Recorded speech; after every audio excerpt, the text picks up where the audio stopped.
Ben, je vais te parler un peu de l'attachement parce que c'est un phénomène particulier, majeur dans le développement des enfants, dans leur bien-être aussi. L'attachement, c'est tout le lien qu'on crée avec un individu, là. C'est-à-dire tout le contact, l'apprivoisement qu'on doit avoir, après ça, tu sais, le niveau de confiance qui se développe, qui rassure l'enfant beaucoup. Tu sais, s'il y a un parent qui a un attachement qu'on appelle sécure, c'est-à-dire il va être disponible, il n'en mettra pas trop, mais il va juste amener l'enfant à déployer ses forces sans s'ingérer, mais juste en disant OK, t'es bon, continue. C'est un peu ça l'attachement. C'est un gros déterminant du développement. Après ça, l'enfant est motivé puis il va vouloir procéder. Mais si ton attachement, il n'est pas sécure, parce qu'il y a des attachements, ben, disons, de contrôle. Tu sais, comme maman, tu peux en mettre trop, tu peux surprotéger, tu peux avoir des blessures en toi qui font que tu veux tellement bien faire que tu vas envahir l'enfant. Tu vas en fait t'attacher beaucoup, mais de façon insécure, puis l'enfant ne comprendra pas tes émotions, puis pourquoi t'es changeante, puis pourquoi des fois ça ne marche pas. Et il va devenir très insécure. Et ça devient un peu toxique pour le développement de l'enfant parce que là, il ne sait plus quoi faire, il ne sait plus à qui s'intéresser. Puis des fois, il va s'isoler, des fois, il va péter des crises pour avoir de l'attention. Puis là, il n'y a plus de fond, puis l'attention finit. Tu n'es pas capable d'en donner autant que ça. Tout le monde s'épuise, puis ça devient problématique. Et là, on a un trouble d'attachement dans ce temps-là. Et pour nous, ça, en pédiatrie sociale en particulier, c'est majeur. Il y a beaucoup d'indices des difficultés d'attachement, puis il faut toujours, en clinique, les cerner bien, puis pouvoir les aborder et pouvoir surtout travailler ces problèmes-là, parce que si tu attends trop tard, ça peut te suivre toute ta vie, ce problème d'insécurité-là, et après, tu vas avoir de la difficulté à gérer même tes amours, tes contacts avec les autres personnes.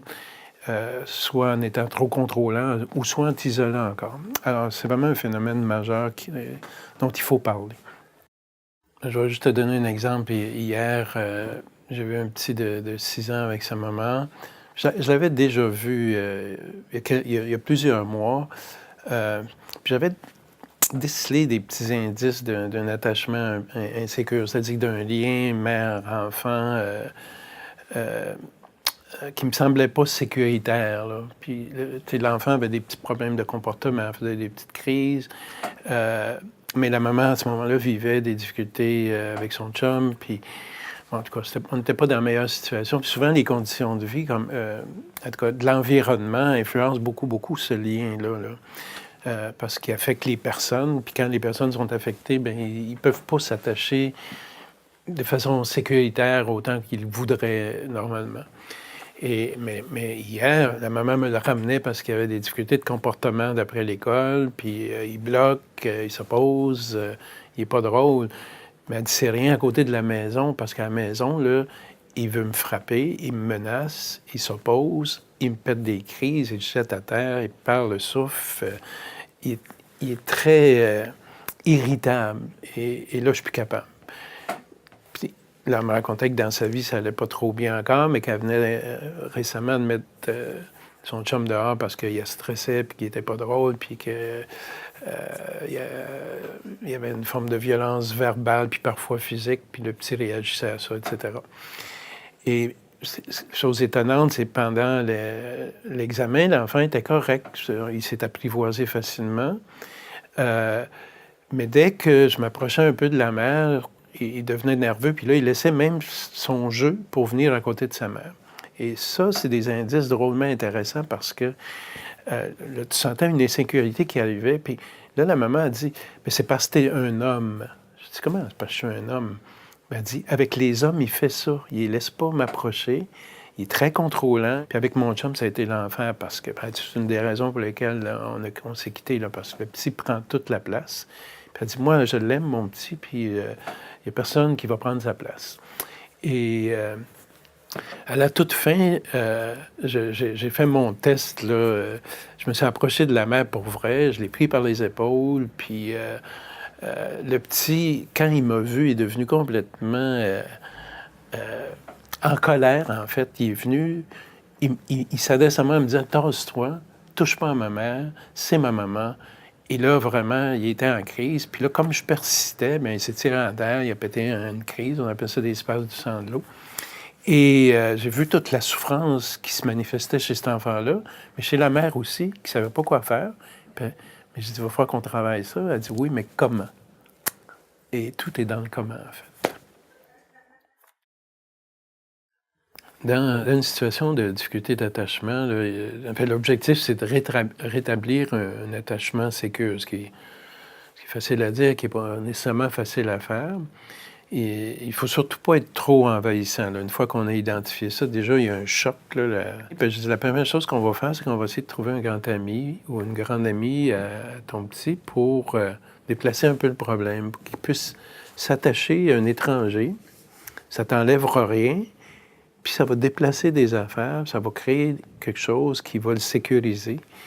Puis il va probablement rapidement comprendre que on peut s'attacher puis être bien, puis on n'a pas besoin d'en remettre, comme lui, il fait avec sa mère. Donc, c'est une première proposition. Puis, ben ouais, ça a du sens. On pourrait essayer ça. Puis, mais toi aussi, là, tu vas avoir besoin d'aide parce que ce ne sera pas simple. Tu vas penser qu'il ne t'aime plus ou il faut que tu apprennes à te séparer ou toi, tu vas te sentir coupable de ne pas t'occuper de lui ou de te passer à un autre ou quelque chose comme ça. Puis, il faut que tu le fasses, puis il faut que tu le réalises, sinon ton enfant, il va garder ce problème-là, puis il va l'amener dans sa vie adulte, puis je suis sûr que c'est pas ça que tu veux. Là, j'ai proposé qu'une de nos psychoéducatrices puisse aller à domicile, à la maison, pour travailler ça avec elle, petit à petit, des petits pas, un à la fois. Je te demande pas de te séparer puis t'en aller là, mais tranquillement, de prendre tes distances de cet enfant-là, tout en t'en occupant comme une bonne mère. Ça, il n'y a pas de trouble, mais on va t'aider là-dedans. Donc, elle a accepté ça aussi. Puis, l'autre proposition que j'ai avancée, c'est qu'éventuellement, on va faire intervenir une art-thérapeute pour donner un espace de...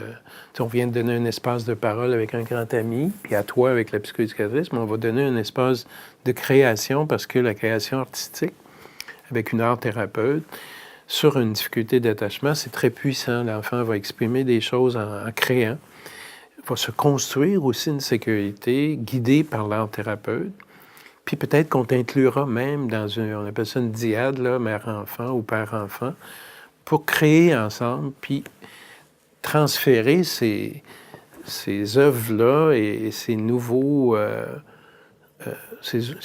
attachements sécuritaires avec d'autres adultes pour améliorer en fait votre relation, puis créer chez vous un attachement sécure. Puis c'est ça l'objectif.